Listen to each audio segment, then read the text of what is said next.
All right, motherfuckers. It's another batch of fucking salty tears for you. The salty tears you need to lubricate your holiday season. No matter how many times different strangers who you might consider your family hug you, remember that ultimately there's no real connection with them. There's nothing there. There's just a big desert where authenticity should be. And speaking of that, my friends, now, Mr. Robbins, you've always remembered me saying one kind of slogan from the very outset of the channel. Do you remember when I really proclaimed something from my heart on this channel specifically over and over again? Crimea. Well, close enough, but there's something of almost equal importance. No. Okay, well, Mr. Robbins, you can't deny that I've always said I love the blacks, I love the Jews. Well, I was afraid to go there, so I'm glad you brought it up. Well, no, I mean, nothing has changed. Why would you be afraid to go there when it is nothing changed whatsoever about it? Love the blacks, love the Jews as much as ever. And blacks and Jews are just two colors on the spectrum of a rainbow, at the end of which is my pot of love and affection for all the different minorities and ethnicities. However, unfortunately, today we have somebody with us who might not share these sentiments because this piece of shit, Mr. Robbins, can we fucking ever forgive him? He actually voted for Donald Trump in the 2016 election. And Grant, is this true? I've heard rumors that on election day, you were wearing a giant sombrero, kind of Mexican hat with the words "Adios, rapists." Is that something you wore in November of 16, or is that false? It's true. And then I burned it, and then I remembered to take it off. Yeah, that's true. Right. I did light up a cigar as the results came in, and the knob turned on NewYorkTimes.com. Yeah, it was a cheap gas station cigar. Is that correct? Yeah. Backwoods. Unflavored backwoods. Yeah. Well, listen, actually, Mr. Robbins, what did you do on election day? Did you follow the New York Times arrow? As you know, I work at night, so I was in the middle of that as the results were coming in. You know, a lot of us were talking amongst ourselves what was going on, but we were catching a lot of it, or I was catching a lot of it secondhand. Did you have any specific emotions when it happened? I was surprised. Yeah, the way it was going. I wasn't necessarily angry or distraught, although I did not vote for Trump. But yeah, it was more a matter of surprise than anything.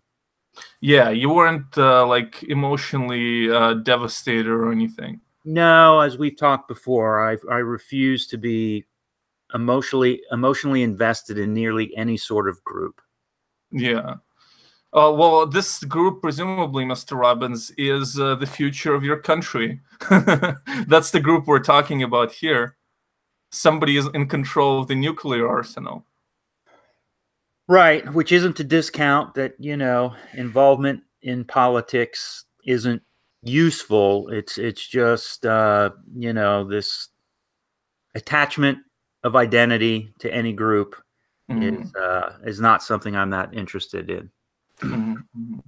All right, well, so yeah, we'll definitely dive into this a little later. And Grant, actually, it is kind of an interesting test case because Grant has, and I say it in this case without any insults meant, but in kind of like artsy, hipsterish circles, Grant has traveled. And then all of a sudden he busted out and said, "Fuck you, motherfuckers.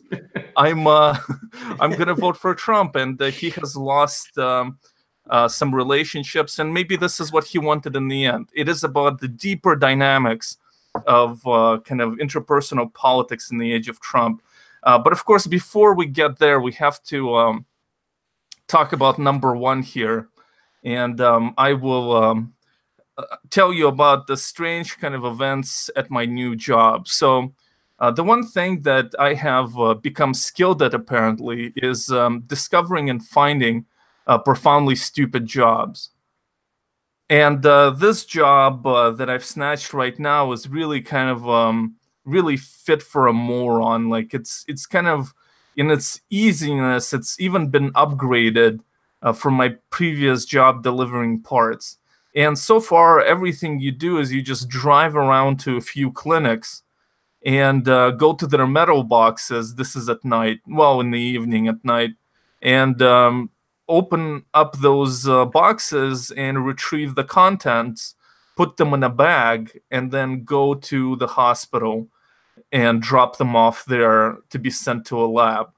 And so basically, the only complicated aspect of this job is continuously scanning, and the fact that I can't vape on the job because it's a company car. I mean, I will have to devise things to make that happen.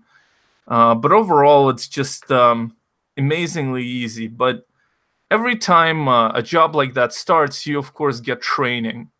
And I received my training. And what happens during training is that I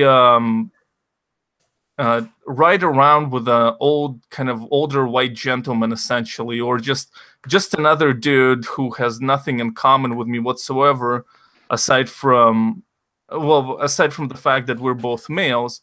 And it's kind of a strange time because you really spend like hours with this person. I mean, I've spent like I don't know, like 10 hours, well, even like something like over 12 hours with this random guy. And his name is Bob, and I will just quickly tell you about Bob. So to kind of go back to Trump, we were driving around, and when I joined this company, I was happy to see that there are black people there, because I was just kind of tired of old white guys who are very synchronized politically. Well, in the same way how if you're surrounded by leftists, you're just tired of this repetition. And so when Bob started training me, I already had this dark premonition. And I distinctly remember this moment that really stood out for me, because he said, you know, as we were driving, he said, I don't normally talk about politics, but I have to say about this president. And I already I was like, oh, fuck, here we go. And he said, he's the worst president in my lifetime. That's what he said. He said he set the race relations back 50 years. I've never seen such an idiot in office. And I was just fucking shocked. Mr. Robbins, like, how often do you run into an older white guy, maybe in your line of work more often, but who really hates Trump in our part of Ohio? Well, first off, my where I work, it's very female dominated, so there aren't that many males, and the topic of politics doesn't come up a lot. Well, most recently, the two guys that I have worked with who are very close to me in age, I don't believe that either one are Trump supporters. So within the workplace, I haven't encountered nearly as much as I seem to, like when I'm out and about on the weekend, sitting in a bar or something like that. Yeah, those are the places in kind of the local hometown bars where everybody knows each other that I seem to hear a whole lot of that. Yeah, well, myself, as I am amongst the working class, like white guys, retired kind of white guys, I mean, this has been the first time in years. It was like seeing the Halley's Comet.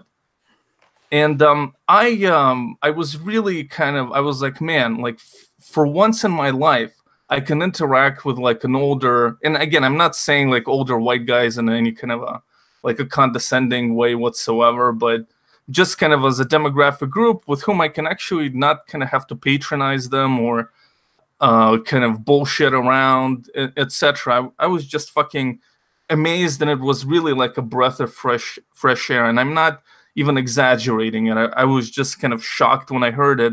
At first, I almost didn't believe my ears, because I'm like so conditioned to every, white guy in these driving jobs being pro-Trump. However, it turns out that Bob kind of lives in his own world also, aside from it.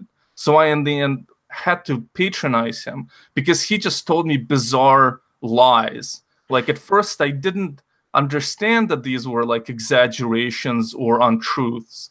But as the thing like progressed, I just realized that he, in some parts, lives in a kind of a fantasy world in a way that a child would, where fiction and reality kind of intersect, you know, in a weird way. So for one, like, we were driving around and he showed me a cop on the side of the road, and he said, this guy has stopped me 6 times in the past like 2 months or something. That's what he said. And at first I was like, what the fuck? Like, I've never heard of anything like that before. But then it was clear to me later on when I've heard more of these stories that this didn't happen. Because here's what he said, and these are just strange kind of lies, strange like fictional stories that he would make up. So what he said is that this like, he will, you know, like, the cop would just stop him and like pick on him but never give him a ticket for some reason. And this like happened 6 times. And one time he stopped him, and his whole story was that he's like, well, why did you stop me? And the cop was like, well, there is a we have, you know, 2 numbers on your license plate match a car that was stolen in the hurricane in Texas.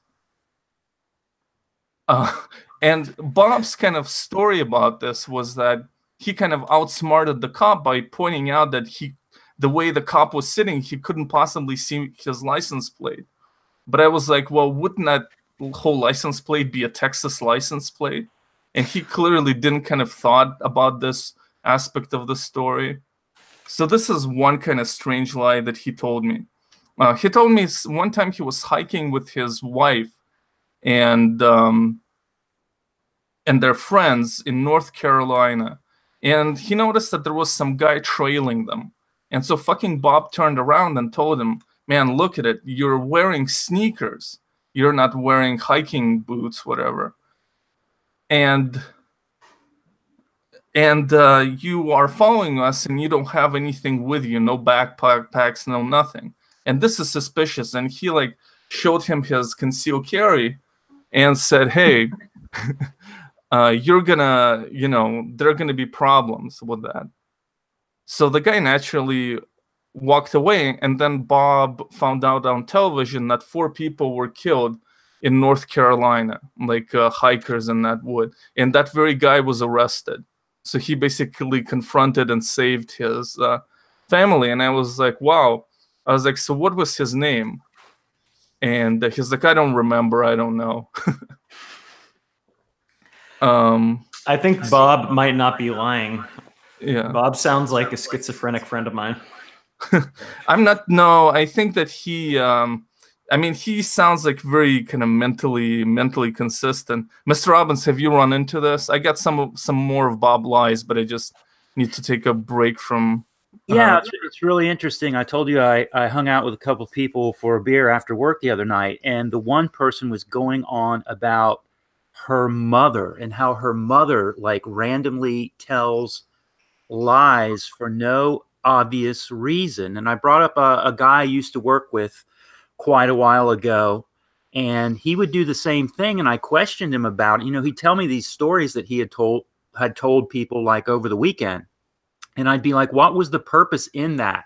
That lie didn't serve for you to even gain anything. It's not like you were gaining anything or getting out of anything. And he was just sort of like, oh, I do it because it's fun. It was sort of like what he said, but did he admit to it? Yeah. He acted like it was just like a source of entertainment for him to see how he could string people along. I don't think that this was the case with Bob, to be honest. Grant, have you run into people like that? You said you had a schizophrenic friend. Yeah, that's what it reminds me of.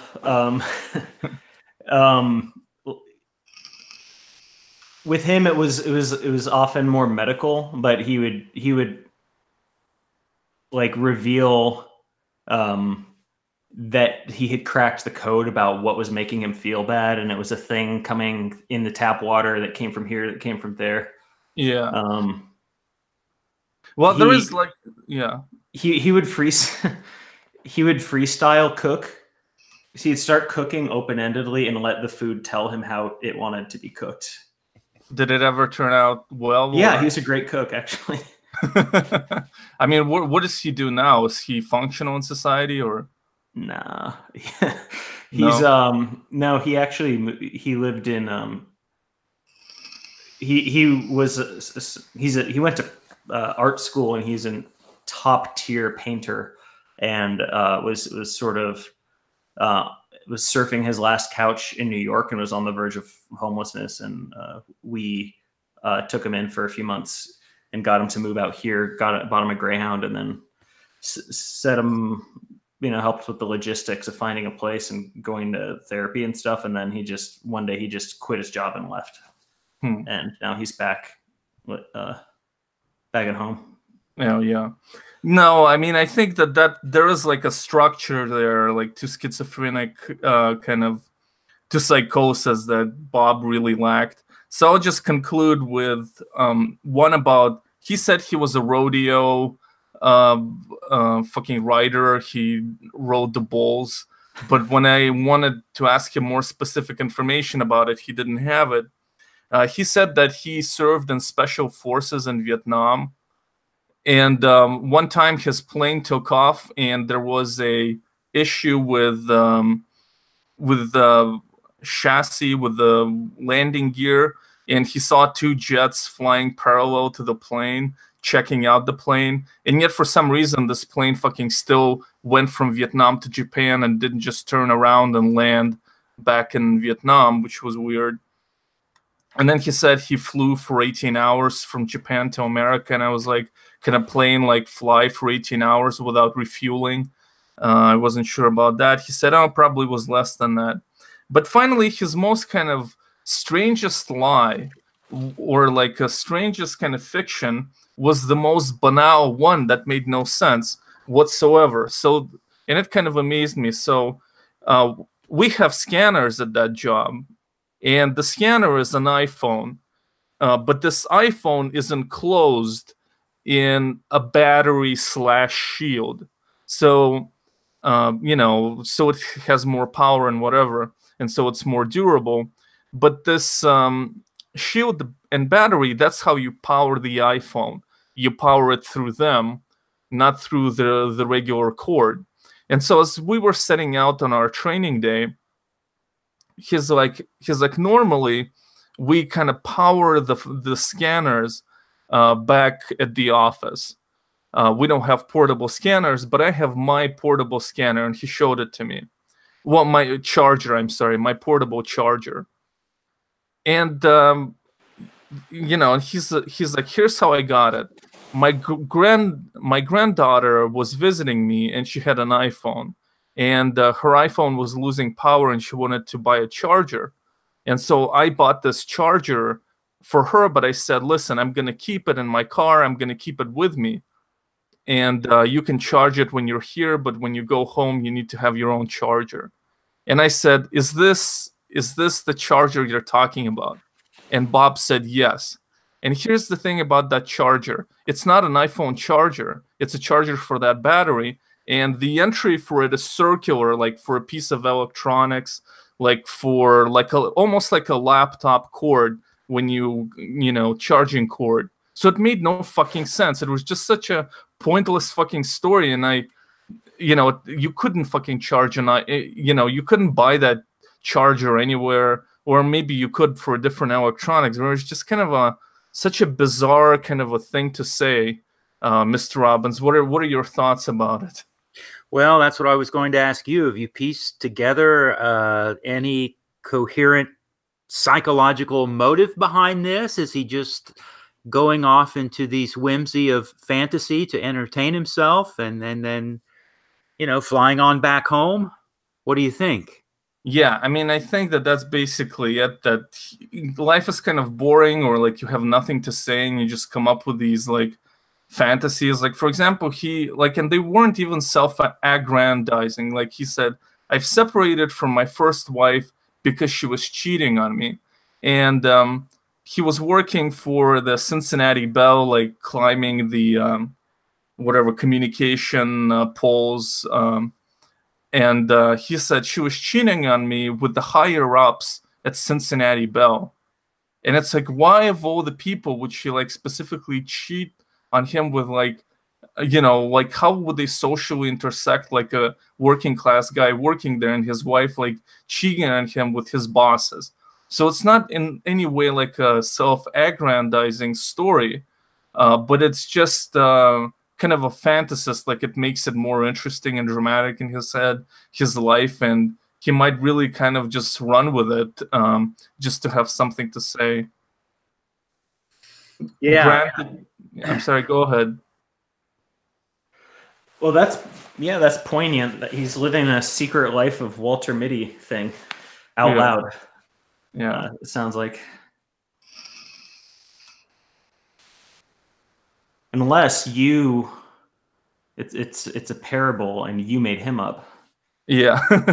Yeah, I made up and overall I just like to say like Bob was a very nice guy, like shared his Doritos with me and just seemed like a very nice guy. Like I don't have any kind of a moral judgment and I don't care about this. It was just weird, especially with like something like the iPhone charger. It's just such a banal thing to like make up a story about. It's just so goofy and kind of almost innocently stupid in a way that you don't know the difference between like a cell phone charger and like the circular, almost like a laptop charger. I don't know. It was very goofy. But he's the kind of guy who like walks around there and kind of almost acts like he is an insider in this company, and seems like he's just like they treat him like an old man who like rambles too much. He just kind of hangs out there and just talks to all these like young chads who are in charge of everything. You wanted to say something else on this, Mr. Robbins? Yeah, I had something, but now it's gone. I mean, it's odd that you started off with this refreshing revelation about his politics, and then it sounds like within a very short amount of time it devolved into a recognition of some problems otherwise. Yeah, that's exactly what happened. Like I was like, because, well, I'll come back to this theme in a moment, how I have to patronize almost everyone I interact with. But I was like, for once I don't have to fucking, I could have a more kind of the degrees of patronizing can decrease. But no, and then like on the second day I went to kind of, be trained by Bob. On the second day I already had a premonition that I'm entering like Bob's bizarre world, where I just have to sit there as he tells me how he was a Green Beret and all this stuff. And it was just another kind of act of alienation. And the thing is like about driving jobs is that you forget about your social status or your lack of real kind of achievement, professional achievement in life when you drive, because you're just driving and you kind of have this freedom. But when you're with a trainer, it's just kind of a miserable experience, and you just talk about these dumb fucking jobs, and it's I had to get out of there. But of course, a driver is not everything that I am. I'm also an important YouTube celebrity, and recently I had a series of bizarre encounters, and the most bizarre of which happened just actually today, this morning, with receiving the fucking attention from the masses. So the first one was a kind of I'm gonna touch upon is basically this was like from Friday going on Saturday. Fuck it. Let's see. There she is. So from Friday going on Saturday, I've received like at 4 in the morning started receiving strange messages. I mean, just kind of incoherent hyper messages. And I was laying in bed, and I thought to myself, should I open them? And I thought, the person like sending me shit like this in the middle of the night so enthusiastically, I thought there are only kind of two options here. One is that it's a very hot girl who's like entitled to attention. I'm sure that there are kind of other possibilities for people who are entitled to attention. And I don't bring this up in a sense that I'm like some important e-celeb, just from a point of view of like interacting that way with strangers, just like starting to bombard them with messages. And the other possibility was that she was completely insane. Like that person was like mannequin insane. So guys, do you want to take a guess about what I discovered? I would say the latter. Insane, yeah. Yes. Yeah. I got my fingers crossed that it's been a whirlwind romance and it was the former. Unfortunately, and yet Grant also knows the truth. And the only reason I started interacting with her was because in Facebook, when you read somebody's message, it shows a notification to that person. So it's almost like rude not to reply once you read the message. And at first I didn't even want to read the message, but I was just curious, and so I did, and it turned out to be a huge mistake, and I ended up banning her. The first person to be banned from the channel. So here's her random rambling message. It says, "You up? I'm listening to Steve Winwood. Not only, of course, but he does a great rendition of Little Wayne." And from my... So she's listening to multiple songs at once? I guess, yeah. And she goes on, "From my recollection, you at one time had some Buddha Blake bouncing on the bicycle." She said, "and therefore have no reason not to respond to me at nearly 4 a.m. You could post my idiocy on my Facebook page, but luckily I'm just a cat." So her Facebook page was a cat, and I don't even know what, it's like, haha, I'm fucking anonymous. And these are separate messages, like, sent out within minutes of each. So then she's like, "Up, ? Oh fuck. Worse than being you aren't you. And not only am I typing to a stranger, but a stranger that I don't even think is the stranger I'm typing to. Fuck." So then I reply, "I think I am the stranger you're typing to." And then she says, "Good enough, you're up." And you type back, "Ha ha ha, friend." And here I ask, "Are you bipolar?" No stigma here. No stigma intention, that is. And she says, "Yes and no. No annoyance intended. Just a long story." And it's weird, and it's weird to think that the person I already don't know that I'm typing to, type to. That's what she wrote. And then she goes on, "Yes, probably. Who would be typing on an old school keyboard attached to a large TV?" And then she wrote, "Yep." And then I said, there is that energy. I said, "There is that energy, and using keyboard on a TV is a DSM, is in the DSM as a symptom cluster." So then she writes, "No, you."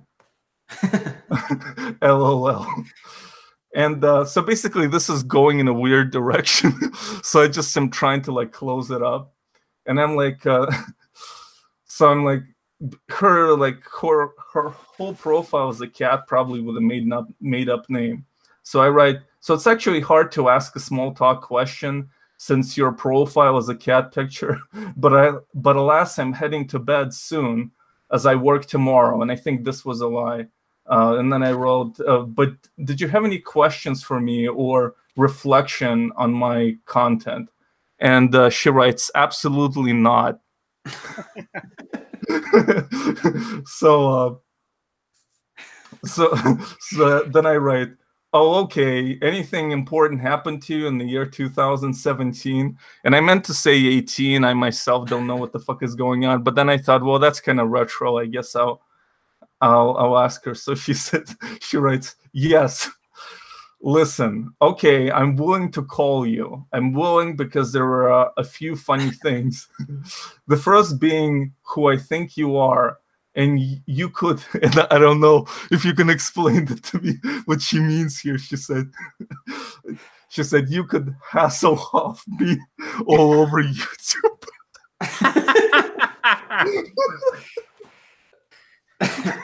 That's the first time I've associated you with David Hasselhoff. But I don't even know what the fuck that means. I've been off 4chan for too long. I don't know what that is either. It sounds like a good, but then it gets even more menacing than that. She said, the next being that you're not, and you could still try. The most important being, she said, the most important thing being, I am #me tooing you.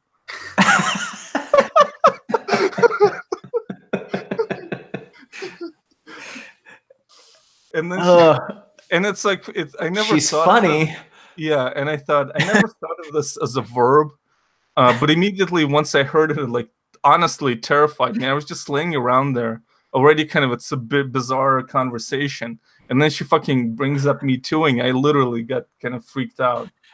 And then she said, and because I'm a cat, that's almost okay, but not really. But maybe, if you think you are who I think you may be.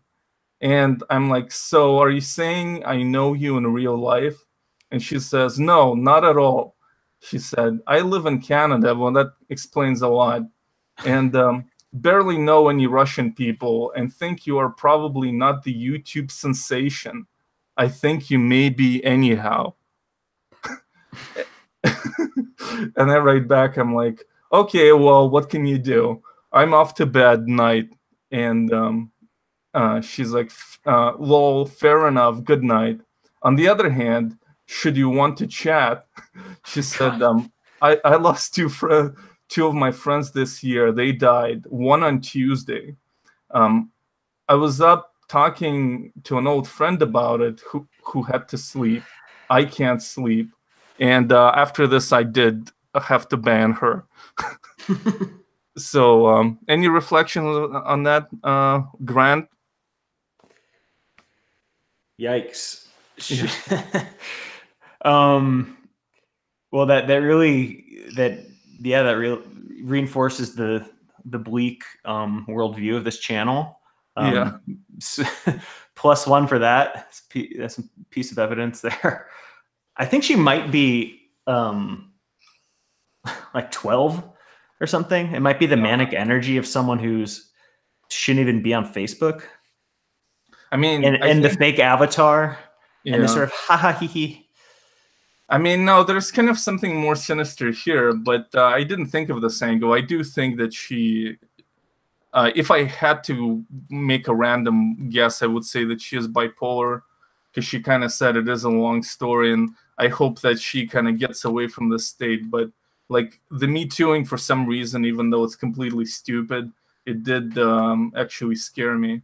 And Mr. Robbins, your reflections.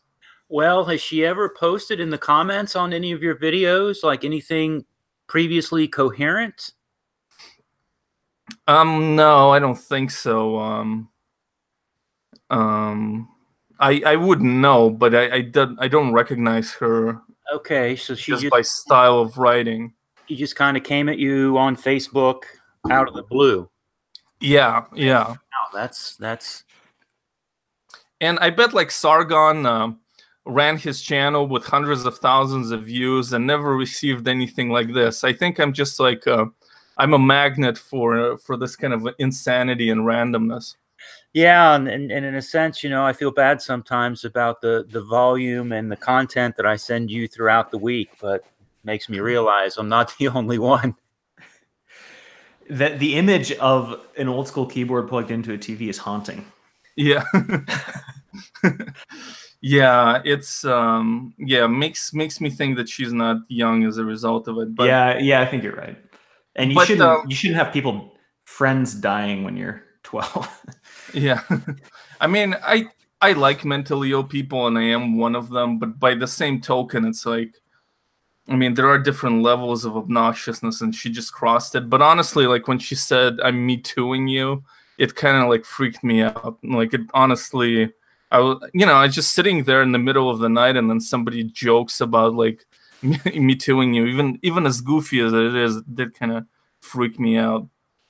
But that's not the only interactions I had. So a while back, and Mr. Robbins and we have actually discussed this, a lady has offered me to send me naked pictures of herself. Called me a big Russian bear. She said she had a crush on me and was willing to, send out a few nudes my way. I did. She was also kind of messaging me a lot, and I did refuse the offer. Now, Grant, if you were in my shoes, do you think you'd take it, or? No, no. I'd probably. I guess I'd take it. Yeah. I mean, I'm surprised at that, but that's not gonna go anywhere. That's kind of. You have good judgment to keep that at arm's length. Mm-hmm. And there's an opportunity cost, I think, to like pouring any amount of energy into that kind of asinine internet girl stuff. Yeah, I mean, I would. Well, anyway, Mr. Robbins, what are your thoughts on this? Would you take the pics? You said admitted, Mr. Robbins. You said you'd take them if you found her attractive. Yes, I did. But okay, on reflection, I would have to say, at this point, no. Why not? Well, my first suspicion would be maybe that you're getting catfished, and secondly, you don't really know what's going to show up on your phone or your inbox when whoever is on the end sends them through. Mm-hmm. Seems like there's very little opposition to the concept. Like, you like the concept of receiving naked pictures. You're just kind of afraid of this, of potential ramifications if they are not what you wanted them to be. Correct. So I might try to convince this person to post them somewhere privately. Mm-hmm. To send me a private link. See, then you're getting too involved. It becomes a whole day. It's not worth it. Yeah, I mean, it's like sending Robin's pics as like fucking filing out a fucking IRS form or something. Yeah, setting up a PO box. Yeah, I mean, I basically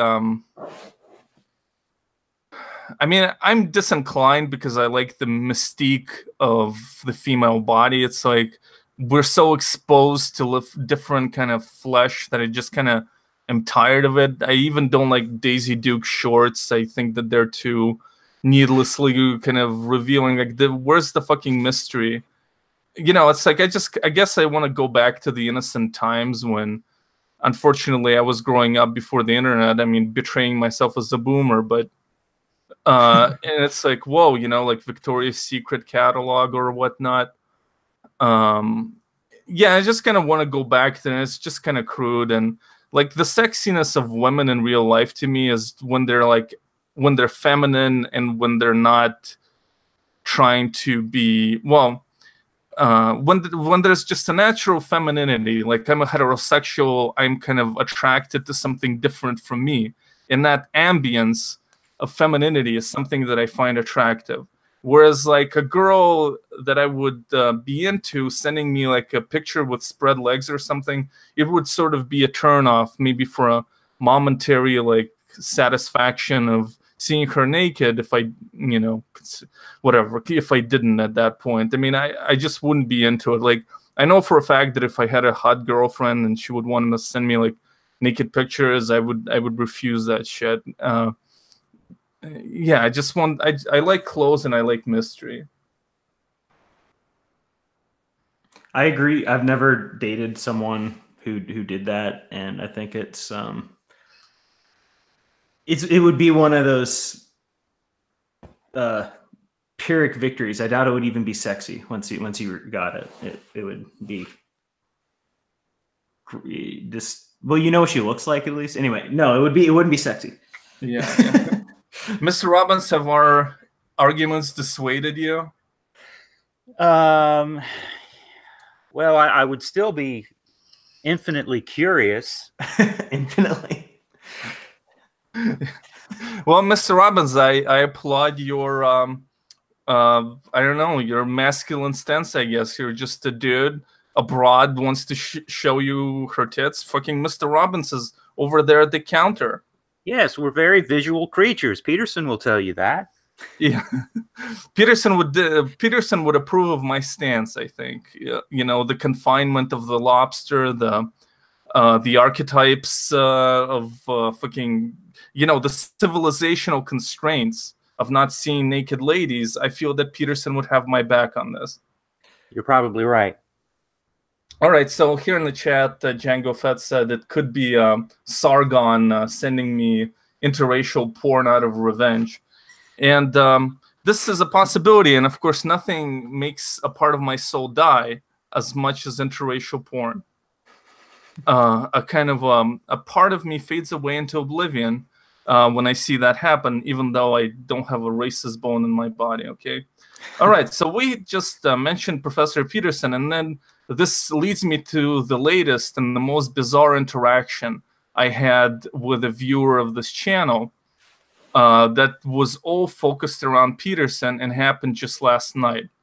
Actually happened today, at the very beginning of this day. Anyway.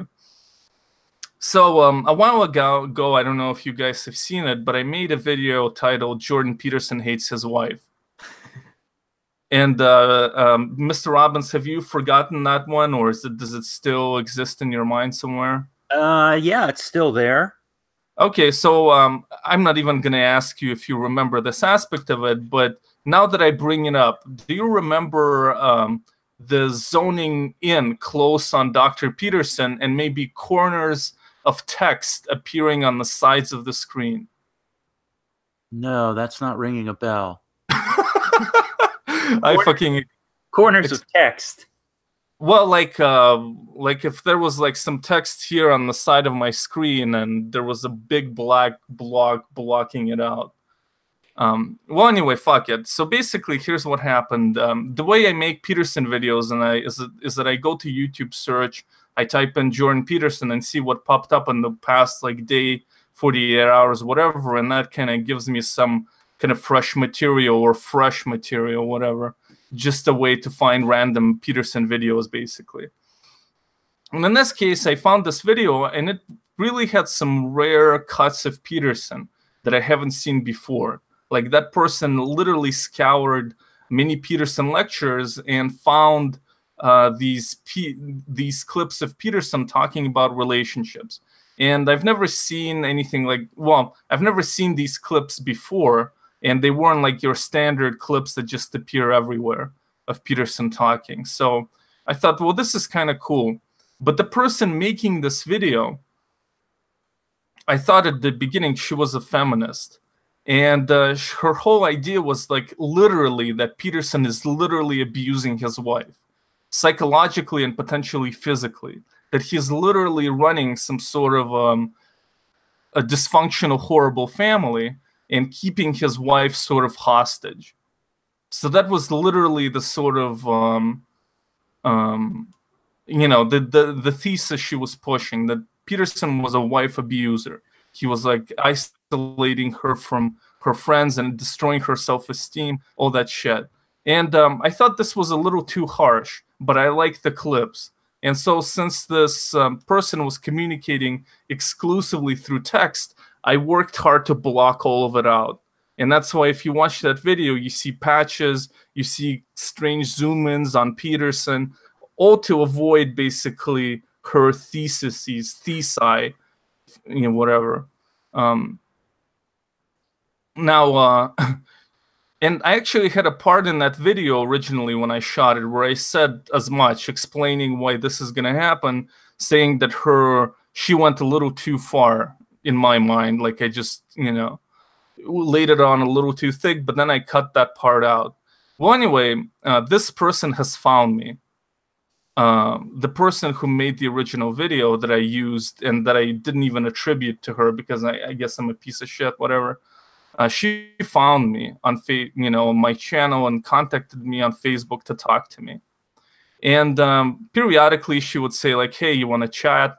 I was like, oh, well, I wasn't like super enthusiastic about it, but finally I was like, you mean on, and then she would disappear, and I thought that she just forgotten about the whole thing, and I didn't get in touch with her. But then finally she just wrote last night, actually, after I was speaking with Mr. Robbins, I said, I'm gonna waste some time and go to bed. And that's where she sent me a link, sent me a message, and I said,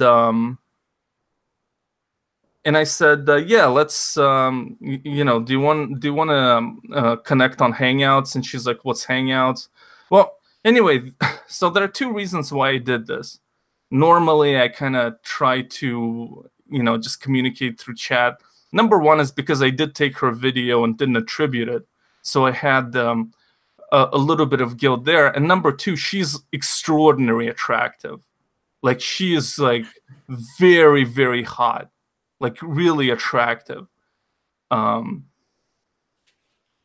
I didn't have any creepy intentions, but whatever. I'm just a fucking dude, and that's kind of increases the chances of me interacting with you. Even if I wasn't going to try to fucking make anything happen. And so we connect, and we start talking to each other. We connect on Skype. I didn't give her any private information just because she's hot or whatever. Still kind of connected through anonymous ways. And so Mr. Robbins, venture a guess as to for how long this conversation lasted. I would say up to 4 hours. Okay, and Grant? 401. It was 3 hours and 40 minutes. Whoa. Yeah. It was a huge fucking nightmare. And because man, the punchline is you live in Ohio. No, the punchline is that I don't give a no, the punchline is that I don't care about the punchline would be that I don't care about Peterson. Like, I just don't care about Peterson, where she's obsessed with him. And literally for these 3.5 hours, all she was talking about is how Peterson is a psychopath, effectively.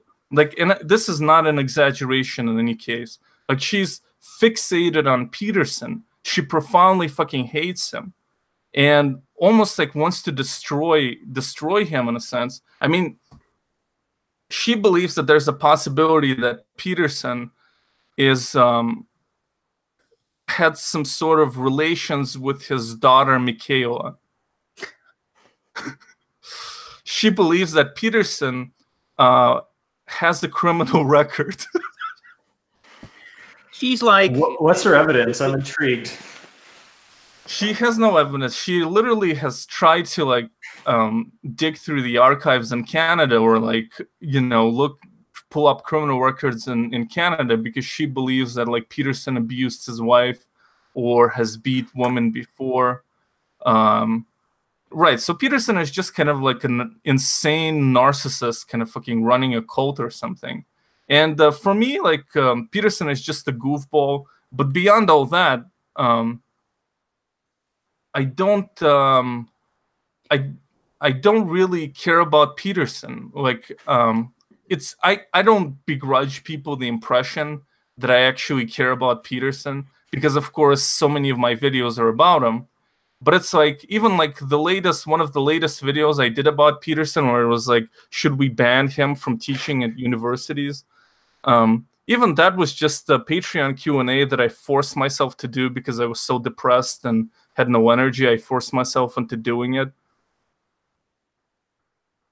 And I put it out, and it has fucking 70 likes. And, you know, I thought it's just going to go to the toilet. I mean, I did try to answer people's questions in an entertaining fashion, but it's like anything I put the word Peterson into, I immediately get a Pavlovian reward. And that's what I was kind of trying to tell her, that I was like, I don't really care about Peterson. I was like, I just do it for, but she, I mean, and it's just that situation where like you want the conversation to kind of taper out. I did. I was, and you can't imagine that she's going to talk about Peterson for literally another fucking hour. You know, I mean, all of it, the whole fucking conversation was her fucking talking about Peterson. She wasn't interested in me as a human being. She was just interested in my Peterson. And I'm just fucking sitting around there. And I was like, okay, well, it's kind of rude to just end it now that she's telling me how Peterson like would like to have been a Nazi. It's rude to end it now. I'm just going to wait a bit. And but then, you know, a new wave came. And so I spent like 4 hours talking to her without really having any human connection. Kind of like with Bob, the trainer, it was just kind of like I just don't give a shit about Peterson. I never think about him outside of work. Like talking about Peterson is just work to me. Like I don't have any great agenda when it comes to Peterson. But man, was she attractive. Like, man, she's really, really a very good looking woman. And it's kind of like nice when a woman like directs your attention at you. You know, it's just a kind of just a pathetic male thing, but it's probably vice versa as well. But then it wasn't really at me in any sense whatsoever. It was just kind of pass me into Peterson. Mr. Robbins, thoughts? Well, it sounds to me that she is to Jordan Peterson to what Alex Jones is the pedophiles and the globalists. Yeah. Yeah, and she's a lawyer. I mean, she's a successful professional from all appearances, and she did provide an interesting idea of like having a drinking game where each time like Peterson says something like archetypes or whatever, we all take a shot on a stream and just get progressively drunk.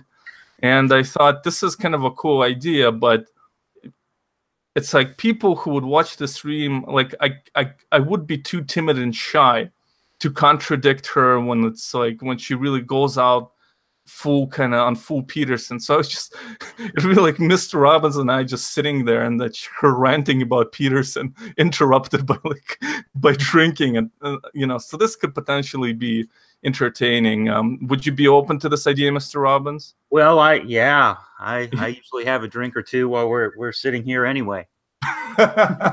Well, you would need to get plastered. Yeah, we'll see. I don't know. No, I don't know your feelings on alcohol. Would there be an alternative of any sort? Bites on that nacho beef stick instead of the. Yeah, it was just that would be the most insane stream ever. I mean, the thing is, I haven't had alcohol like since 2017. And I'm afraid I would probably throw up. So it's just me vomiting her, talking about Peterson being a Nazi and a wife beater. And, you know, fucking Mr. Robbins, I don't know what you'll be doing. I mean, Grant could be in there. It would be a complete. Yeah, of course. Yeah, cider. Somebody in the chat said we need to be drinking apple cider. Somebody asked if she is like a disgruntled client. No. I mean, she's an American. She actually, one of her ideas was that Peterson was never a real therapist. Like, he's just lying about it, which was kind of odd. Where does he find the time? I mean, I doubt he has a practice currently, really. Yeah, he did at one point, but he gave up on his practice and his academic career when he became a celebrity. So yeah, so that's that. I think I covered my basis. Of course, we were gonna talk about Trump, and then I spent an hour talking about myself. But it was like, with that lady, it was just a bizarre experience. I was like, I'm really depressed right now. I have nothing going on, and maybe I just sit around here and you know, it's like better than wasting time. But then like talking to her is just so alienating, because like I would just again had to patronize and like leap in with my opinions about Peterson that I don't really give a shit about. Like I just had to like, I was like, well, yeah, Peterson, you know. I was like, fuck it, I could care less. It does have to be defeating. I'm trying to put myself in your shoes and to think, you know, you're going to have an interaction with, you know, an intelligent, very attractive woman who's interested in having at least some sort of personal contact with you over something that you know you share in common at least slightly, and to have that thing go downhill so quickly. Yeah, that's got to be a bit defeating. Yeah, I mean, it literally went on for, like I said, 3.5 hours. But anyway, yeah, it was just kind of another episode of alienation. I just couldn't believe that it's still going on. But anyway, let's move on to Grant's story. Now, Grant has lived in a kind of liberal arts, kind of a hipsterish environment. And then, but there was always a kind of a subversive streak, and it really exploded big time. You know, an opportunity when when Trump the Donald came onto the scene. And you know, so go ahead and just start there. Like, what first attracted you to the Donald before he destroyed your personal relationships, perhaps? How did you first get attracted to him? He has been an object of fascination for me for a while. I had forgotten about this, and actually just in the last week, I found an old video that I had taken off of YouTube from 2011. I would do these sort of artsy spoken word things alongside music, and it was who said it, Trump or Zarathustra? And it was them saying it was similar sentiments, but the style of communication was vastly different. So that was kind of the joke. But so it all started in like with some hipsterish irony, would you say, or always? I guess. So when I don't want to stop and say that when I go on Reddit or on a YouTube comment and there's some horrific thing happening lately, and people will say, you know, I can't believe how do people still support him? Like, where are what are they thinking? I'm glad to be here to express that no, lots of people are peeling away and are disillusioned. I had a lot of. You can help me, Dr. Ivan, unpack my motivations, but my psychological motivations, but certainly a lot of assumptions that I let myself make about him that were very optimistic. That was sort of the I took the Dilbert pill. Like I was reading Scott Adams' blog and following that thesis that Donald Trump has a persona. Now I'd say he has a personality disorder. You know, that's really how he talks. But I mean, were you attracted to him like a breath of fresh air from like the irony, and just somebody who is not afraid to hide his ambitions, and in that sense appeared to you as this kind of a ruthless freight train, kind of so you know, it's like there are like I imagine like, well, maybe like, okay, well, fuck it, how about this kind of stereotype of like a soy boy who like has to almost pretend to be more beta, hiding his masculinity, and yet having this ruthless ambition that like manifests itself in pettiness and passive aggressive behavior, and like Trump is the antithesis of that. Did that appeal to you at all? Yes, sir. And I told you that that's kind of my take on John Oliver. um, it was magnificent and exciting to watch him demolish the reputations of a bunch of politicians throughout the early debates, and I enjoyed it. You know, like I was always, I went to Oberlin. I wanted to go to the WTO protests in Seattle, which is where I'm from, but I was like 13 and my parents wouldn't let me. But I read Adbusters and have mostly been on the far left, and it's kind of a horseshoe thing. Like I like Kyle at Secular Talk, for example, even throughout the election. But I just enjoyed. I've become disillusioned with my own, with having to acknowledge the degree to which I enjoyed the aesthetic experience, I guess, the emotional experience of the chaos. Well, okay, but so when this whole thing started, like your kind of fascination with Trump, what would be your main kind of arguments? What would be your selling point? If somebody had to, like not in a sense of like, well, he's not a racist like you think, but what would be your actual, like, that he's a businessman and that he can, he's a can-do?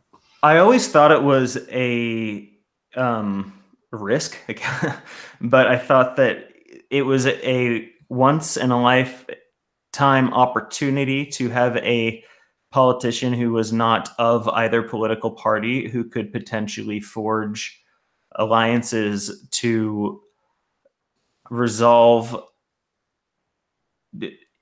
issues that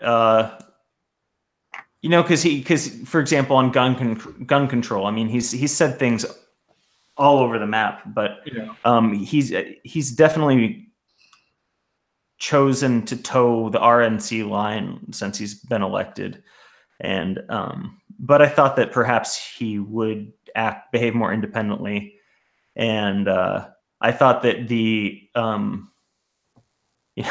ruthless patriarchal delivery style, I thought is that it could have, if he was actually behaving tactically, opened up a lot of space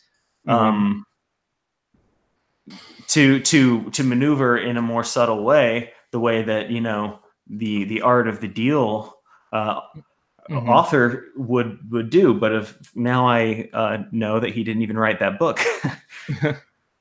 Well, but did you like Art of the Deal? I gave it 3 stars on Goodreads in like 2011 when I read it, and I think I just said it. I said it has an aphoristic charm or an aphoristic twinkle. Is the But I mean, so you had an interest in Trump like even before his political career, and it's I haven't really talked with you about this before, but I'm from a multi-generational family-owned business. Small business. So I also felt that I had a kind of insight into the kind of culture of the Trump family organization, and how those, and I also know people who are like Trump's age who are involved in real estate. And there's a style, and this does apply to them broadly. This is still a true statement. That they think more. They think in years. They think in long-term arcs of trying to execute some plan, and they don't worry about the rapid news cycles and like Twitter scandals of like, oh, did I say this one thing wrong? But I don't think he actually operates with these longer term strategies anymore. Monitor the stuff pretty closely. Mr. Robbins, what are your thoughts so far? I mean, I understand some of the appeal with Trump early on. I mean, I probably have still a little bit of a punk rock ethic within me, and to see a guy like Trump, who you think's going to go in there and shake shit up, you know, I kind of saw that. But at the same time, you've got to weigh that against an analysis or a gut instinct of whether or not he's like a maverick, or if he's just undisciplined. And that was the overall narrative that kind of started to, I thought, pop out, was that he just didn't seem very, very disciplined at all. And of course, you know, you have to weigh that kind of maverick aspect of what he came off as trying to be or being, to like how that was going to play out once you get into politics. Yeah. Is the system going to change him? Is he going to change the system? Or are those two extremes simply going to meet at a stalemate?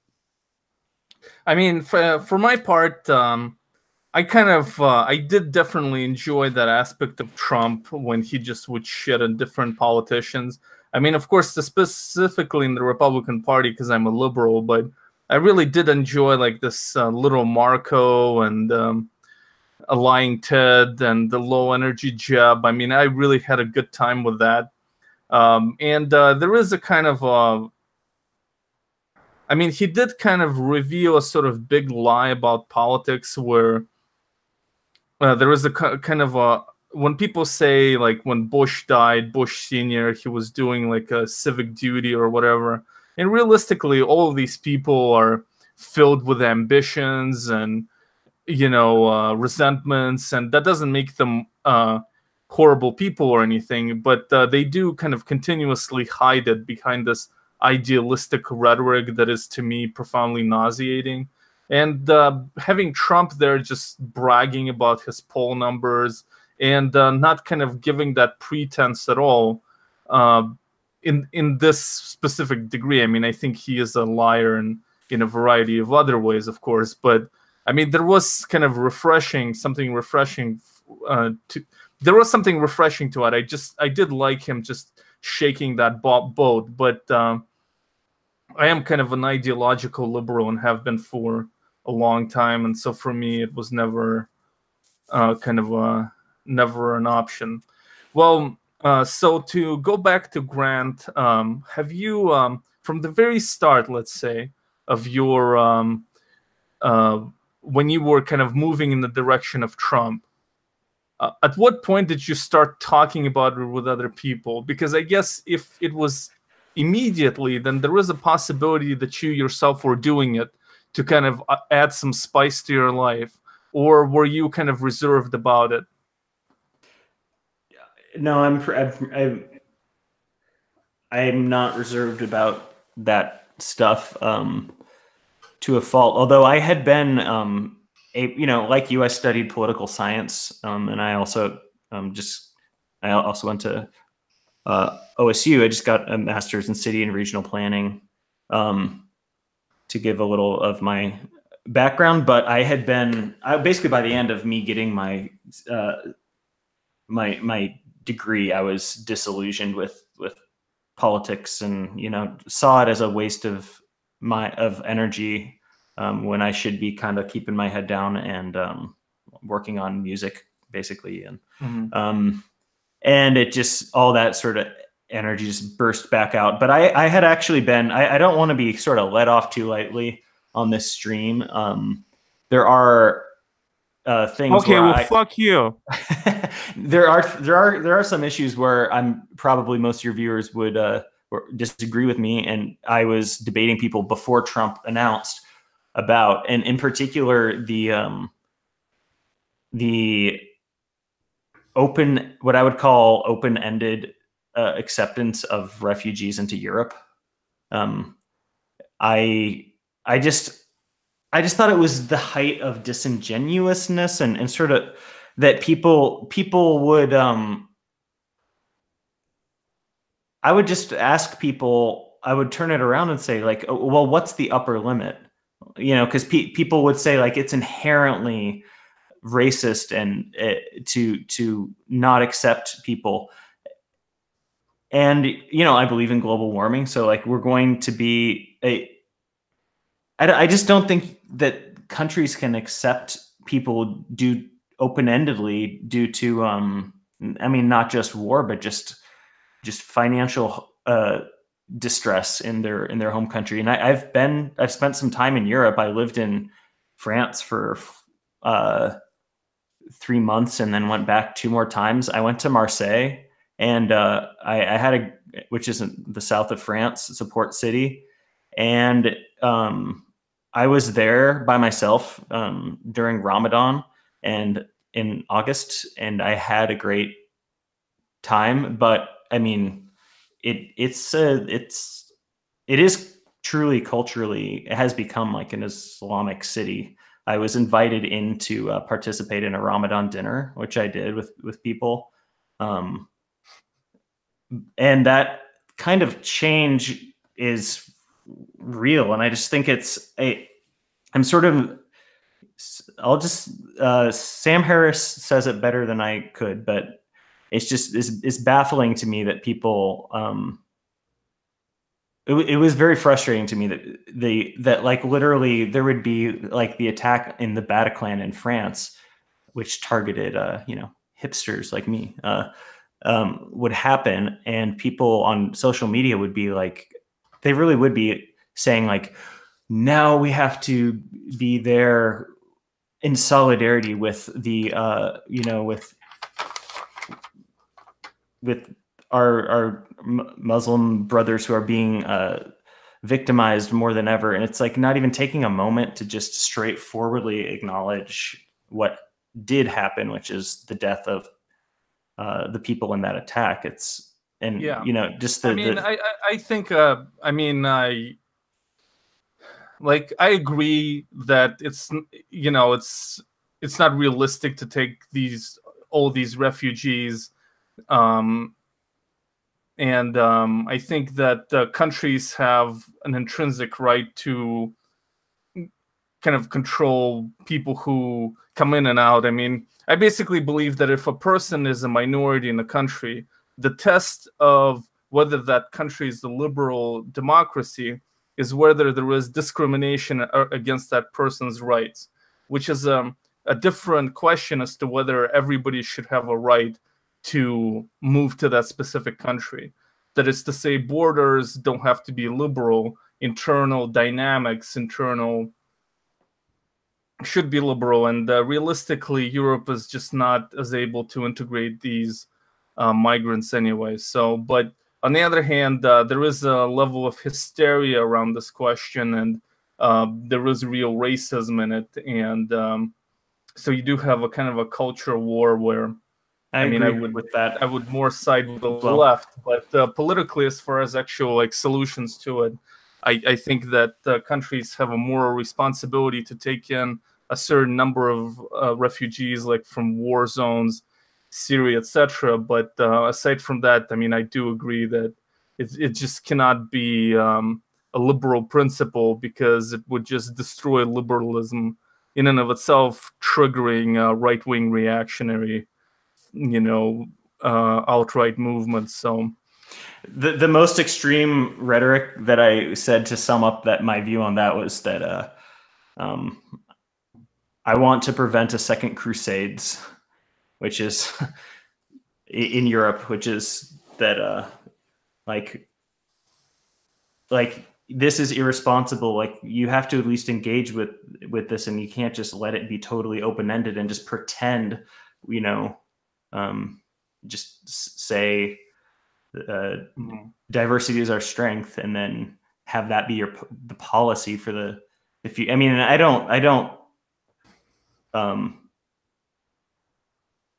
Europe is not my business. I'm not, although I have also been to Malmo, Sweden, and it's interesting how people talk there about like, oh, those neighborhoods are bad, don't go there, and it's just kind of a depressing vibe. I don't know. Yeah. Mr. Robbins, thoughts? You there? Yeah, I'm here. On immigration, I think you've touched upon it before in maybe one of your videos. I don't want to put words in your mouth, but it does seem like, you know, you've got to be realistic enough to at least be able to consider that, you know, there may be a cultural tipping point. I mean, there's utility to having a kind of a common and shared culture. And I think it needs to at least be within the realm of discussion, whether or not altering that too quickly and too dramatically can have some sort of negative social consequences to it. And yeah, so that's sort of where I'm at with that. Yeah, I mean, the problem a lot of people that I don't like about a lot of people who are against migrants and the refugees is that kind of this idea that they have to be shed upon in order for the borders to be closed. Like they have to be these horrible pieces of shit instead of just acknowledging the overall dark realities and unfairness of life, and also the understanding that many liberals seem to lack, or people on the left, I should say, the understanding that, I mean, perfect integration isn't possible, and it's almost like you're inviting people for them, so then you can then be their advocate on social media, almost in a racist society. Also, so it's. I mean, would the issue be playing out in America at all in the same way if one of the political parties didn't benefit from the votes? I mean, if it's well, this is a long-term proposition. If they all voted Republican, then Democrats would not be, probably wouldn't have that self-interest there. And there's just that base self-interest involved in it that is was annoying. I mean, I think that in that case there is more of just an ideological kind of belief rather than long-term planning on that front, because there is a base to these pro-immigrant policies that is a popular issue. It's not just kind of technocratic behind the scenes, and a lot of Hispanics do vote Republican. Like, I mean, if every Hispanic, or like if Hispanics voted by the same margins as African Americans in Texas, it would be totally a blue state. But there are a lot of Hispanics anyway who do vote for Republicans, and like Bush won like 40% of Hispanic votes or something, including the Hispanics in my family. Yeah. Okay, so all right, so now we've kind of figured out Grant's fucking racism and overall hatred of Muslims. We can move on to the spicy stuff of how it affected your social relations. Mm-hmm. So with which person would you, so to focus just on I think we were discussing two people before, so which one would you want to start with, if any? There's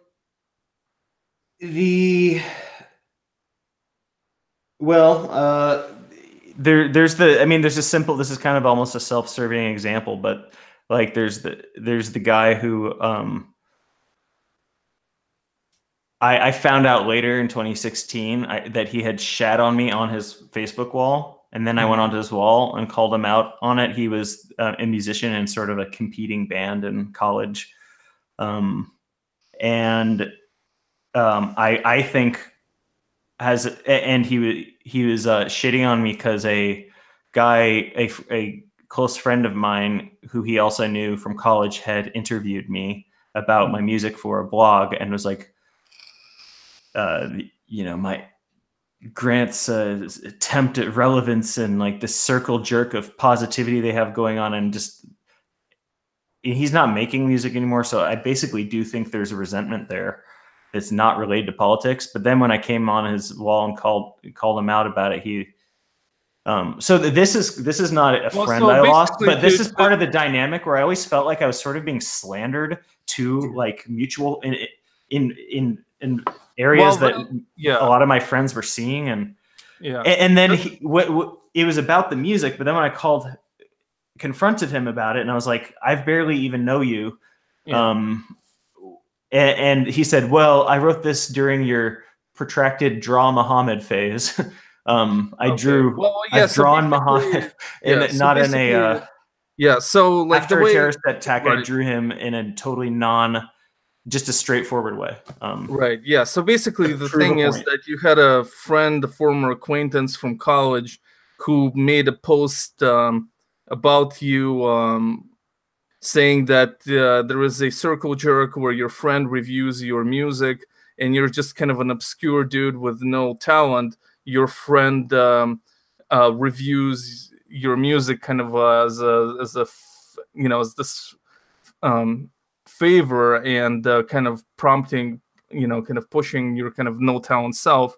And then when people kind of pointed him out for pettiness in this case, he said, yeah, he's a piece of shit who supports Trump, right? Is that basically yeah, he said, how's making America great again working out for you? And this is when in August 2016, when Trump seemed like he wasn't going to win. And I even had somebody, I had somebody else who just cruised, I call it drive-by unfriending, who again was like somebody I spoke to at a party once and was like, do you like Trump ironically? And at this point, by the way, I liked Bernie Sanders too. And I liked populism. And that's the real personal change in my politics, is I no longer support populism. I no longer trust the force of populism, I guess. Yeah, so basically, and I said, I do really like him. And she said, you are vile, unfriended. And just the barbs like that. And what was frustrating to me is at the time, it's not my identity. Like, I was hosting a podcast that was philosophical discussions about music, where I was talking to professors and to like street musicians and people all over the place, and I would post things like that on social media and new music I was making, and get a pretty muted response, and then like obscure people would attack me if I said anything about politics. Yeah, and so I did, but I'm so contrarian that I did ultimately have no choice but to go further. So basically, I mean, the theme is that people were using your Trump support as a kind of a trump card to show you up as a piece of shit in unrelated things. They should just talk about what a piece of shit I am. Keep it straightforward. Yeah. So let's talk about the two people we discussed before. Sure. So you're guilty of this too. I milked the algorithm. My band had a new album, and I posted on our music page because PewDiePie was trending. I'm not a big PewDiePie follower. But he's trending on Facebook for the thing when he was written up in the Wall Street Journal as being an anti-Semite, and I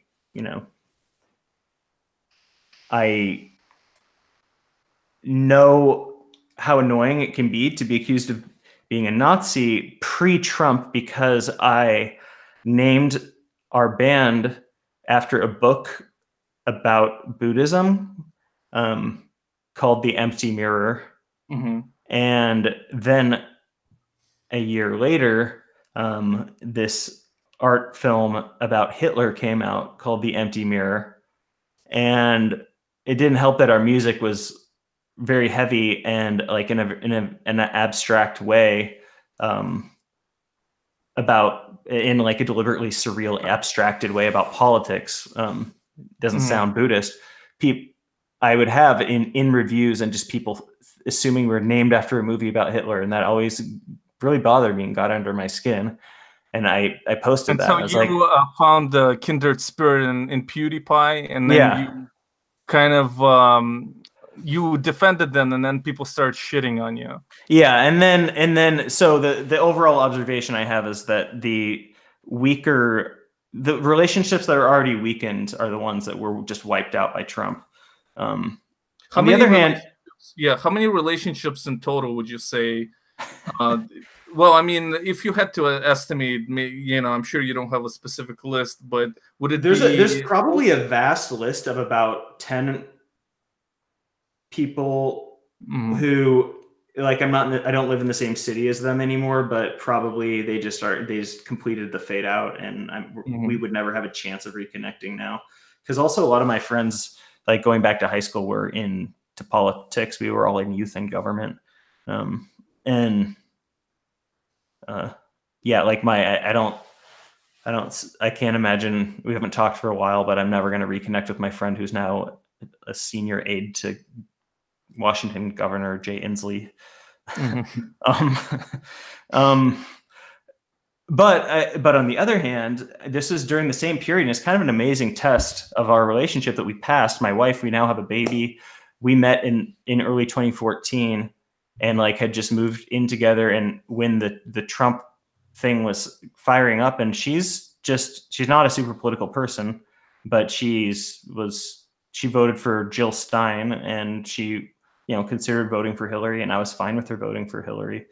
Our relationship survived that.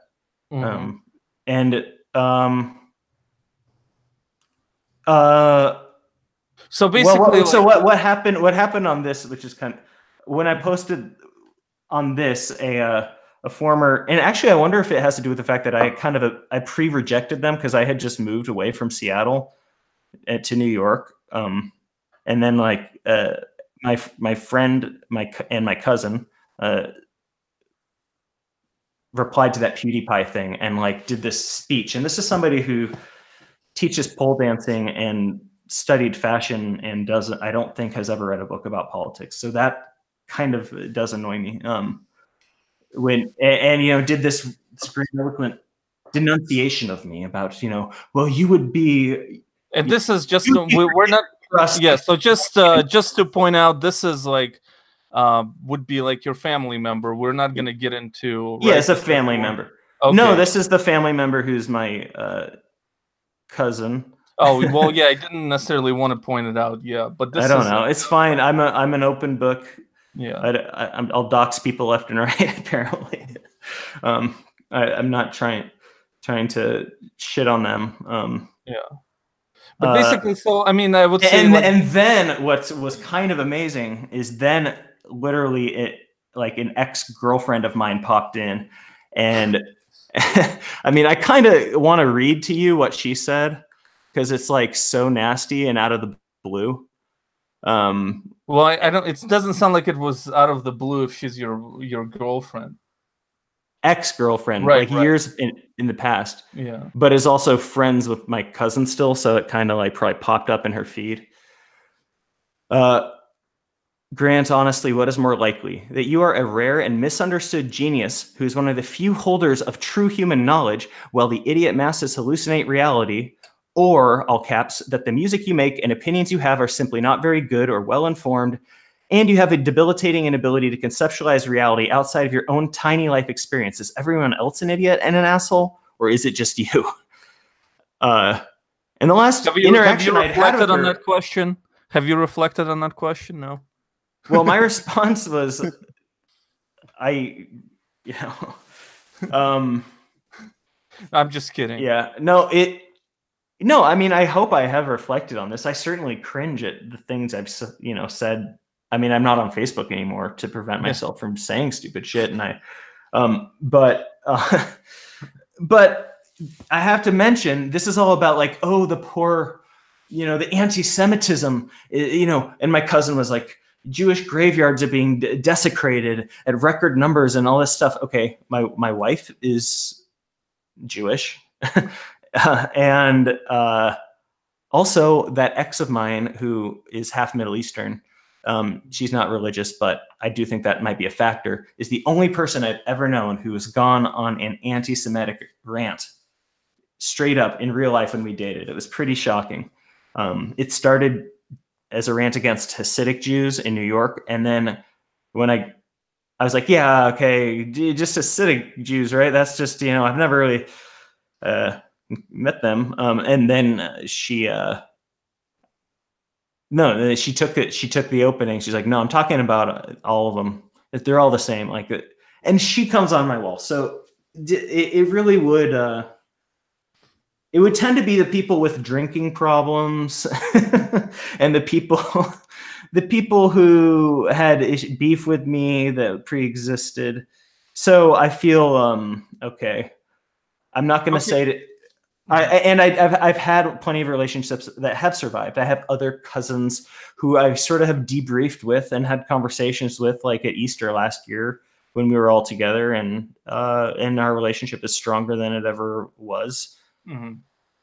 Well, I mean, so and I just felt like I just wanted the right to make an assessment as an American voter and cast my lot with my choice. Like, it wasn't my identity, and I wasn't even telling anybody how else how to vote.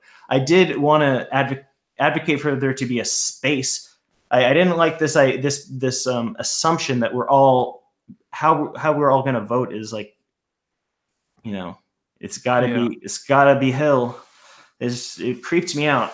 So yeah. So I mean, well, okay. So let's look at the categories of people who have dumped you as a result of your "Make America Great." So there are just kind of understandably there are like some distant acquaintances who just saw that you're pro-Trump now and you haven't really interacted with in a long time, and they dumped you, and that's kind of understandable. I mean, it's like, well, I haven't spoken to this person in a long time. I mean, I'm not saying that I would do it, but and then there are people who basically have other grudges against you, other kind of pent up anger about you, and they have decided to take this opportunity to finally tell you what a fucking piece of shit you are. So fucking Trump gave them the license to finally say, fucking, this Grant is a fucking annoying asshole. I was waiting for Donald Trump to run to president where I can fucking, say fuck you to old Grant over there. I never really had a good sort of a good outlet, a good fucking platform to fucking say it, and now I feel liberated. Is that how you would describe it? Yeah. It was cathartic for all, I suppose. Yeah. So do you want to talk about your my sister? Yes, sure. This is my only sibling. It's an ongoing alienation. The solution I came up with is I'm an open book, but this will start to literally sound like a tedious therapy session if I go on and on about it. So can we do the structure of just you probe, you whatever is of interest to you, and I'll try to keep it short and give you answers, and we can uncover together what's going on. Okay, yeah, let's do it. So would you say, like, how was your, and you don't have to describe it in detail as much as you like, but overall, how was your relationship before the political season, before Trump was becoming a phenomenon, a divisive phenomenon? How was your relationship before the election? Strained, but she's older, so I think a little bit of sort of I mean, when we were kids, we were best friends, and I do think, I mean, she kind of went off to college and majored in gender and women's studies and history to her, and became a successful attorney.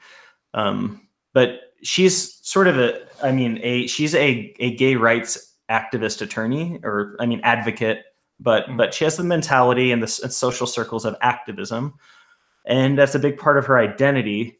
And I mean, I've always kind of, even though I always felt with her on that front, it was like, I agree with you, right? On all this, I agree with you. And when she blocked me on election, the day after the election, it was when I posted something on her wall after it was sort of a circle jerk of collective melting down of, just the whole list of like, these people are screwed. Every category, the disabled, the blah blah blah, the elderly, like just stuff there. Like hug your local disabled person today, for the dark times are upon us. And I posted Trump with that upside down gay flag and said maybe it isn't so bad, which was my genuine belief. He's from Manhattan. I was trolling, but I also meant it. Yeah. And so she blocked me for like a year and a half. And we've tentatively tried to, but even before that, it was like almost like a notorious thing. Like I would like, I mean, a lot of this sort of anti-SJW stuff resonated with me because I felt like I had seen it firsthand. Like I would like send her off on something without even trying to. Like we were playing when I was visiting. She lives in San Francisco. We played Cards Against Humanity, and there's something about circumcision, and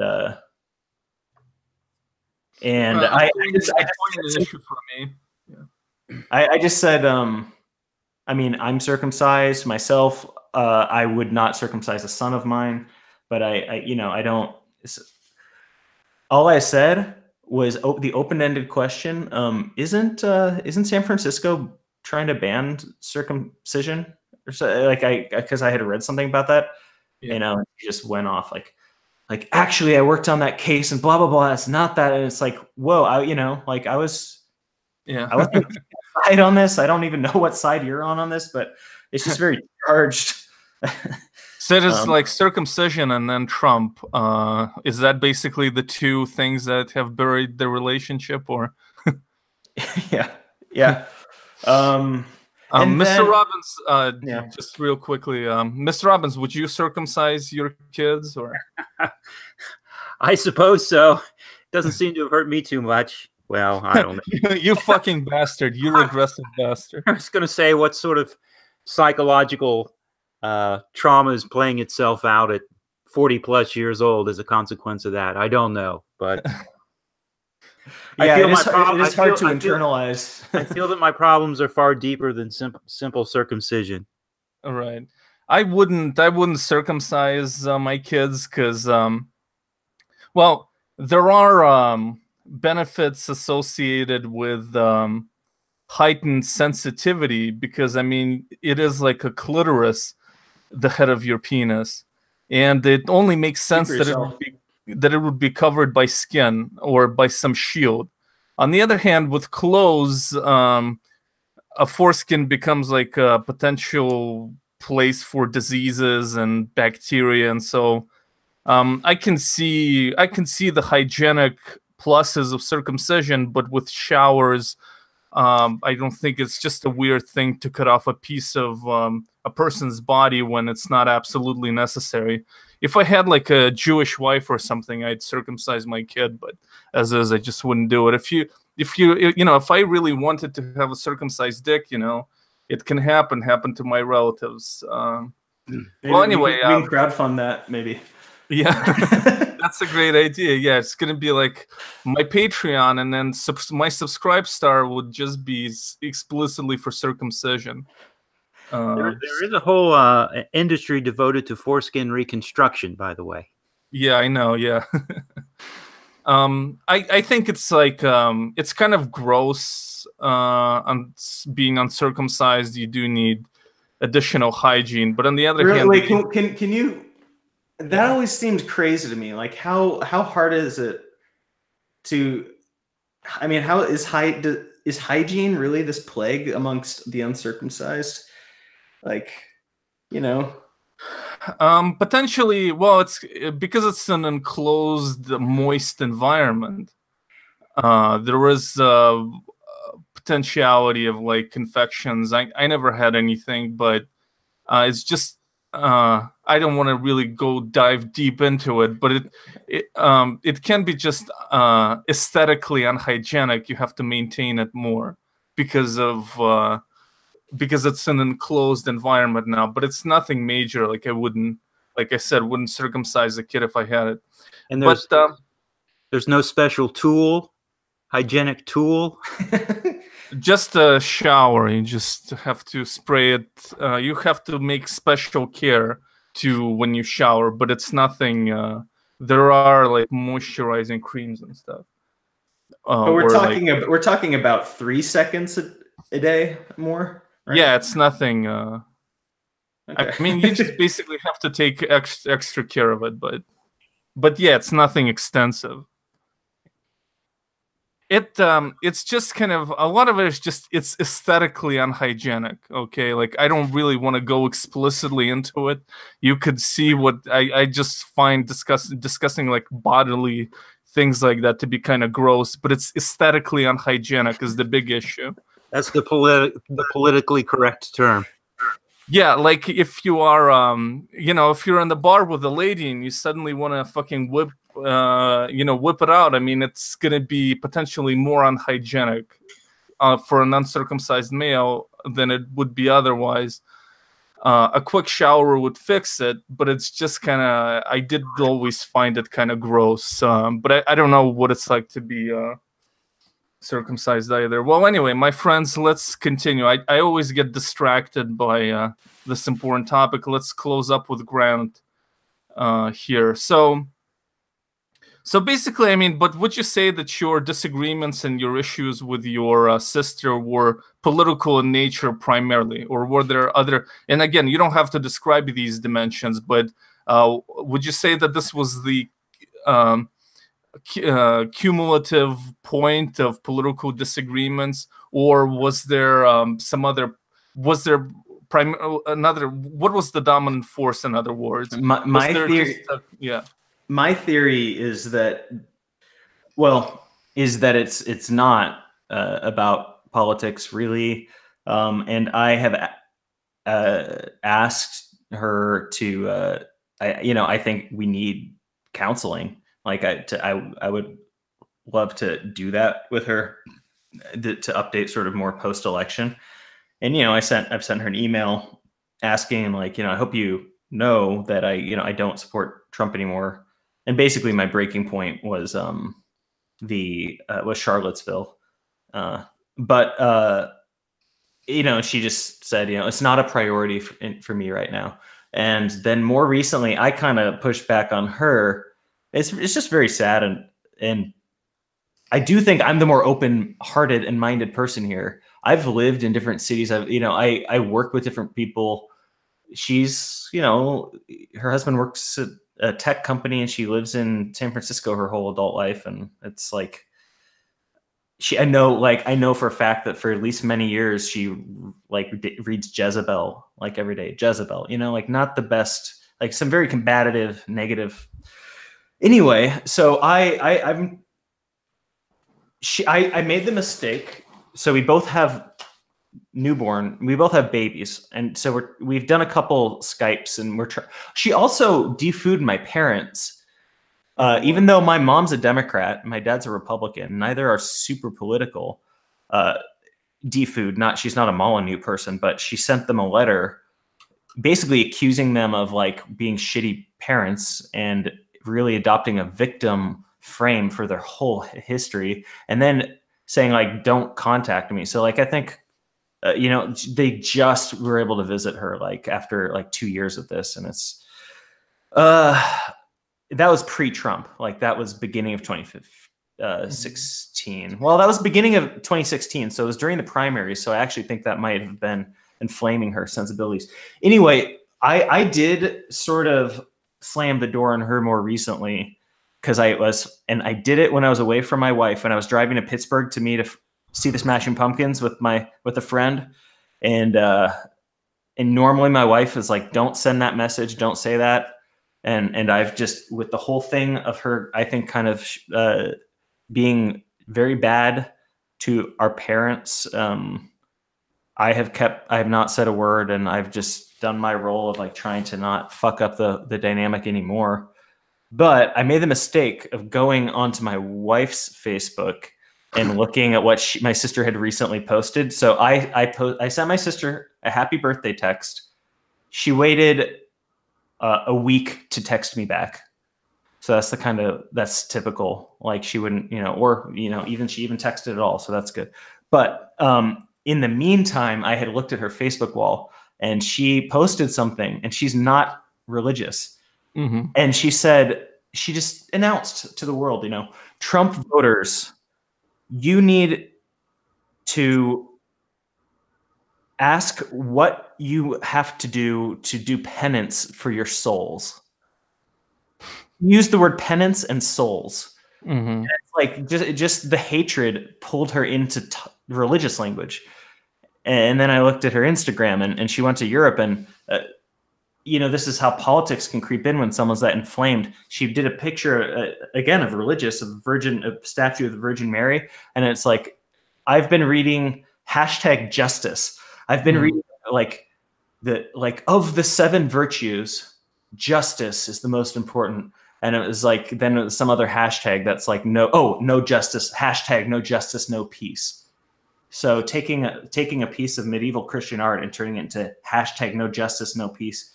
And it's like, I just told her, I am not in the mood. It's not to talk to you right now. Sorry.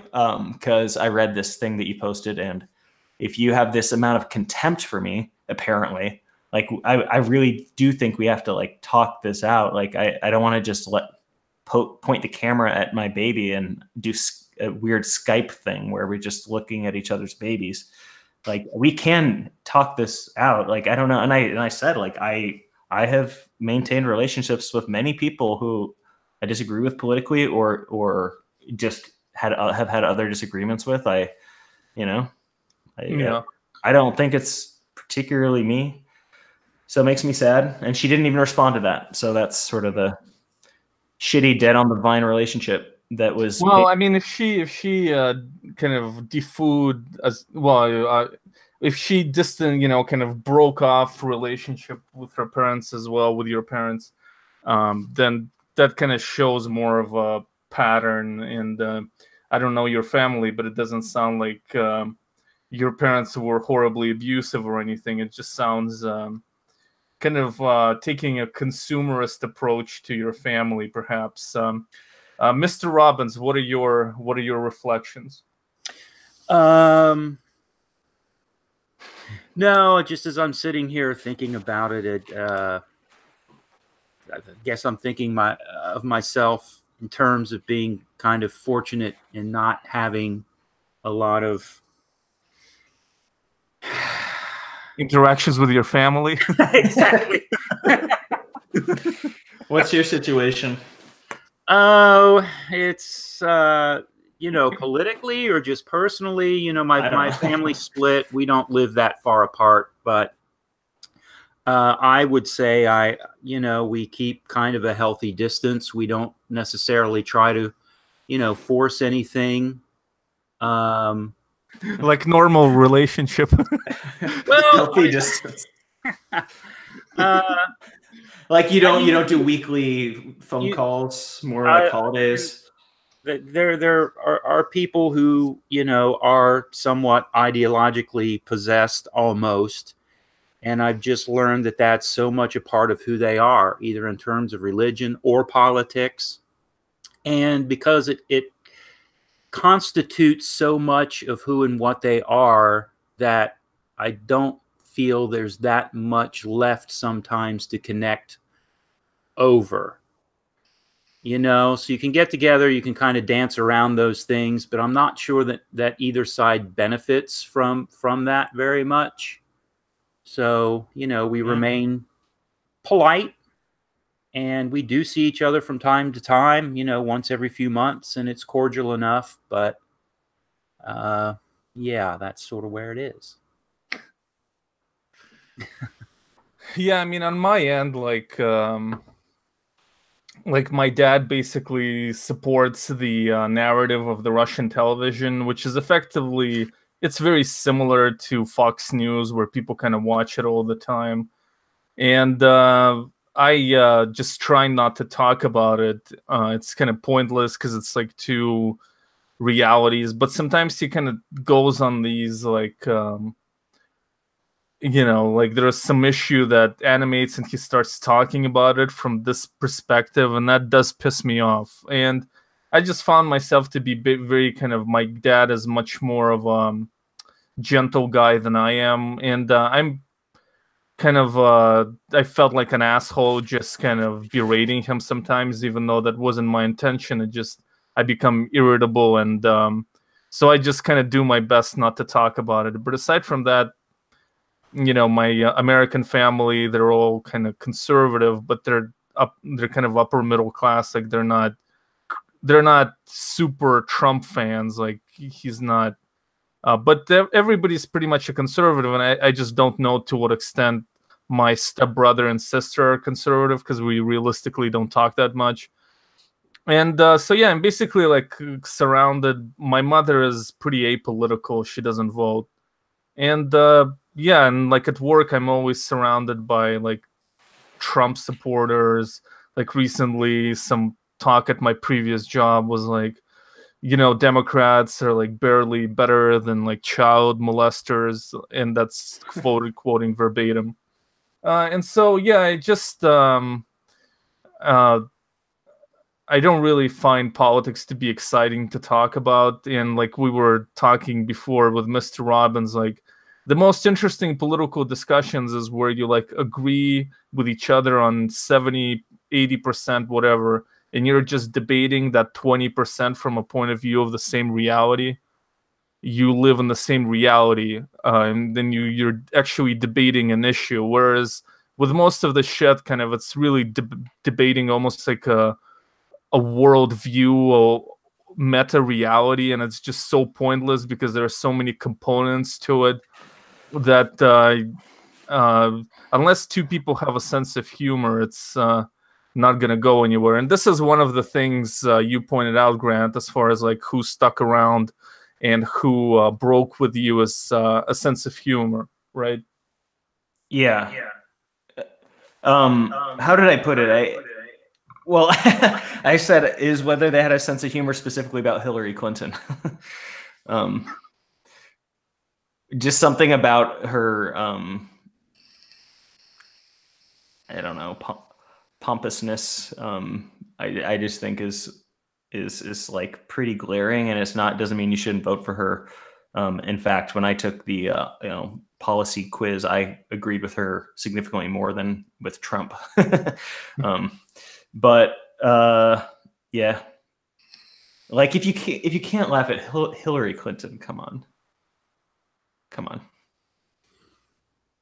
Like I don't know. I just I honestly, like, as far as like humor potential, I really didn't find a lot of humor aside from like anything that actually goofy that happened. But as far as like impersonation or jokes of either Trump or Hillary, like I really didn't find that much that was funny.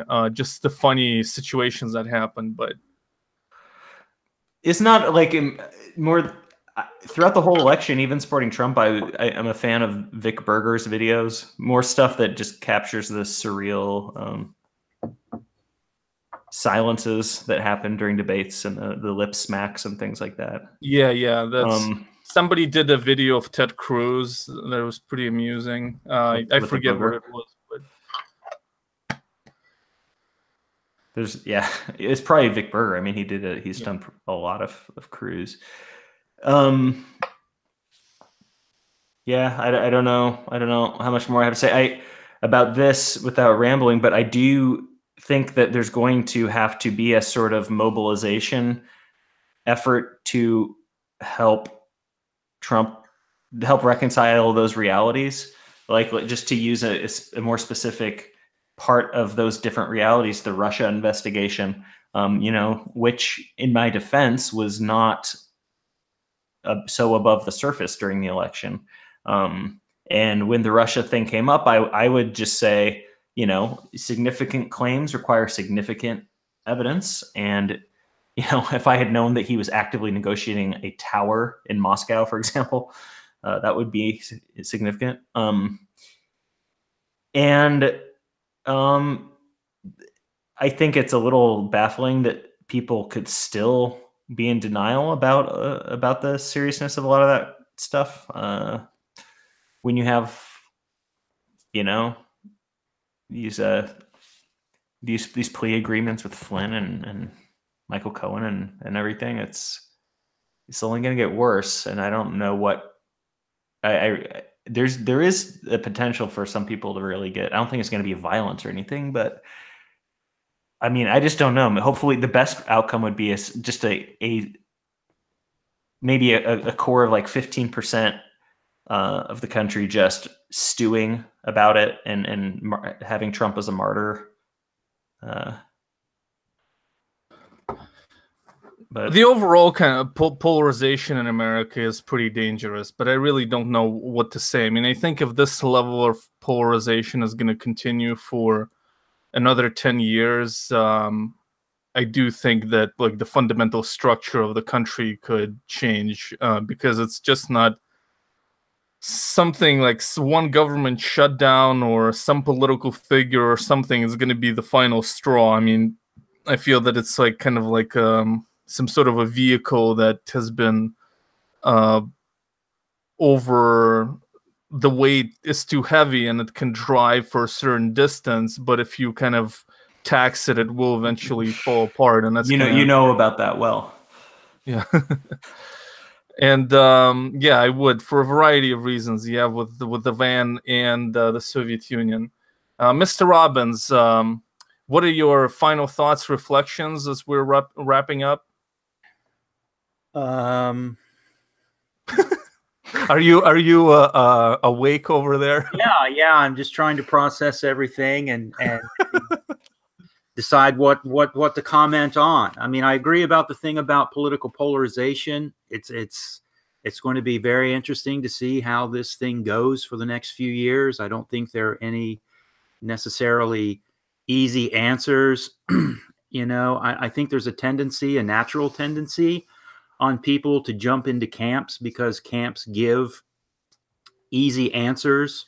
But it doesn't generally take a lot of probing below the surface to see that in a lot of cases, that's what it is, you know? So whether you want to attribute it to some fairly easy social justice warrior stuff on the political side or the cultural side, or blame it on the Republicans or Democrats on the political side, or, you know, blame it on moves toward socialism or more capitalism on the economic side.